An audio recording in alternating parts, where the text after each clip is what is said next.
સુરતના ડિંડોલીમાં પૈસાની લેતી દેતીમાં મિત્રએ જ મિત્રની હત્યા કરી નાખી હતી। આ મામલે પોલીસે 3 આરોપીઓની ધરપકડ કરી છે। સુરતના ડિંડોલી વિસ્તારમાં હત્યાની ઘટના બની હતી। નજીવી પૈસાની બાબતમાં એક યુવાનની કરપીણ હત્યા કરી નાખવામાં આવી હતી। ડિંડોલી પોલીસે 3 હત્યારાઓને ગણતરીના કલાકોમાં ઝડપી પાડ્યા છે। મિત્રોએ જ પૈસાની લેતી દેતીમાં મિત્રની હત્યા કરી હતી। મૃતક રાજ દુબેએ હત્યારાઓને 5000 રૂપિયા આપ્યા હતા। આરોપીઓએ પૈસા ન આપતા મૃતક જોડે બોલાચાલી થઈ હતી। બોલાચાલી ઉગ્ર બનતા આરોપીઓએ મિત્રને ચપ્પુના ઘા ઝીકી હત્યા કરી હતી। ડિંડોલી પોલીસે 3 હત્યારા મિત્રોને ડાંગમાંથી ઝડપી પાડ્યા છે। પોલીસે જયેશ ઉર્ફે જેમિસ ભરત વૈષ્ણવ, હિતેશ ઉર્ફે સોનુ મનોજ કટિયારે અને પ્રશાંત ઉર્ફે પવન ઉર્ફે બાસી રાજુ સિંધેને ઝડપી પાડ્યા છે। તારીખ 10/7/2026ના રોજ મૃતક રાજ દુબેને ડિંડોલી રાજમહેલ મોલ પાસે બોલાવવામાં આવ્યો હતો અને ત્યારબાદ આ હત્યાની ઘટનાને અંજામ આપવામાં આવ્યો હતો। તારીખ 11/7/2026ના રોજ ડિંડોલી પોલીસ સ્ટેશન વિસ્તારમાં આવેલા રાજમહલ મોલમાં એક રાજ અજય દુબે કરીને એક છોકરો હતો, ઉંમર વર્ષ એની 20 હતી।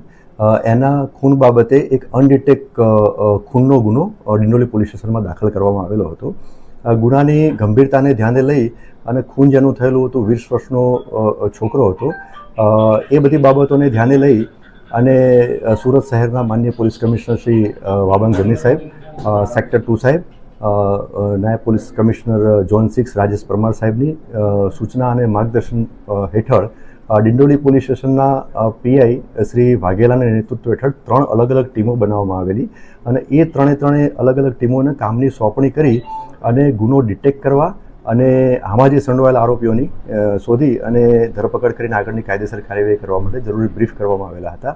જે અનુસંધાને હ્યુમન ઇન્ટેલિજન્સ અને ટેકનિકલ સર્વેલન્સના આધારે આમાં જે સંડોવાયેલ 3 આરોપી હતા એની વિગત ડિંડોલી પોલીસને મળી। એ આધારે ડાંગ જિલ્લાના સાપુતારા તરફ જવાના રોડ ઉપર આ 3 આરોપીઓ એક 2 વ્હીલરમાં જતા હતા, તો એમને ઇન્ટરસેપ્ટ કરી અને 3 આરોપીઓને ત્યાંથી લઈ અને ડિંડોલી પોલીસ સ્ટેશન લઈને આવેલા છે।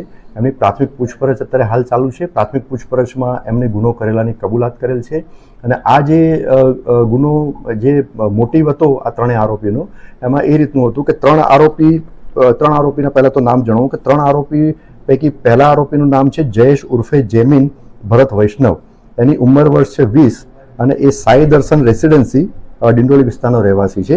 બીજા આરોપીનું નામ છે હિતેશ ઉર્ફે સોનુ મનોજ કટિયાર, એની ઉંમર વર્ષ 19 છે, એ પણ સાઈ દર્શન રેસિડેન્સી ડિંડોલી સુરતનો રહેવાસી છે। અને ત્રીજા આરોપીનું નામ છે પ્રશાંત ઉર્ફે પવન ઉર્ફે બાસી રાજુ સિંધે, એની ઉંમર વર્ષ 19 છે, એ છત્રપતિ શિવાજીનગર લિંબાયતનો રહેવાસી છે। આ 3 આરોપી અને જે ભોગ બનનાર જે છે એ બધા મિત્રો હતા। આ જે 3 આરોપી પૈકી 2 આરોપી એટલે કે જયેશ વૈષ્ણવ અને હિતેશ કટિયારે એને અને વિક્ટિમ જે છે ભોગ બનનાર રાજ અજય દુબેને એને પૈસાની લેતી દેતીની મેટર હતી।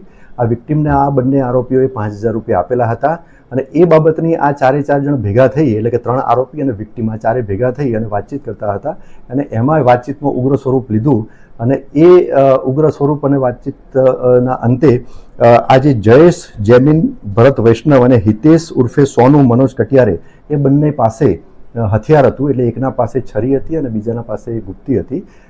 તો એની ઉપયોગ કરી અને આ વિક્ટિમને એ ગંભીર ઈજા કરવામાં આવેલી હતી, જેના કારણે આ વિક્ટિમનું મોત થયેલું છે।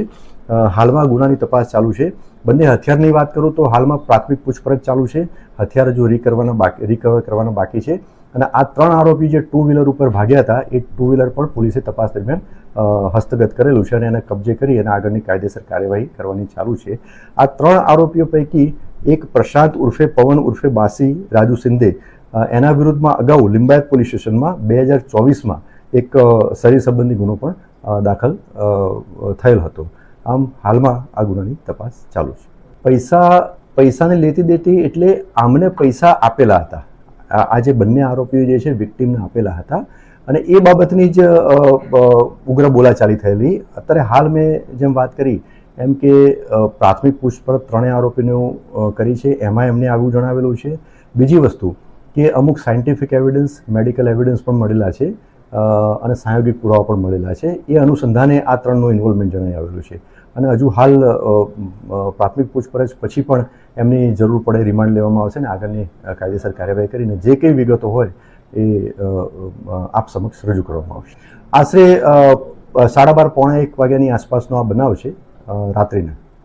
એ પ્રાથમિક પૂછપરછમાં એમને જણાવ્યું કે અમે 4 મિત્રો હતા અને એ બંને ભેગા થયા હતા. આ જે જગ્યા જે છે રાજમહલ મોલ એ બિલકુલ અવાવરૂ ટાઈપ અને જે પહેલા માળે જે મોટાભાગની દુકાનો બંધ રહેતી હતી ત્યાં એ 4 લોકો ભેગા થયા હતા. પણ મેં જેમ આપને જણાવ્યું એમ કે હાલ બિલકુલ પ્રાથમિક પૂછપરછમાં આ આરોપીઓએ આ રીતની કબૂલાત કરેલી છે. ત્યાં એ લોકો કેમ ભેગા થયા હતા, શું કારણ હતું અને બીજા પણ અમુક એવિડન્સ લેવામાં આવશે તો એમાં વધુ ચિત્ર સ્પષ્ટ થશે. મરણ જનારનો હાલ સુધી કોઈ ગુનાહિત ઇતિહાસ જણાઈ આવેલ નથી. મરણ જનાર જે છે એ 2 વ્હીલર જે વ્હીકલ કંપની તરફથી જે લોન ઉપર આપવામાં આવે એ લોન રિકવર કરવાનું એટલે રિકવર એજન્ટ તરીકે કામ કરતો હતો.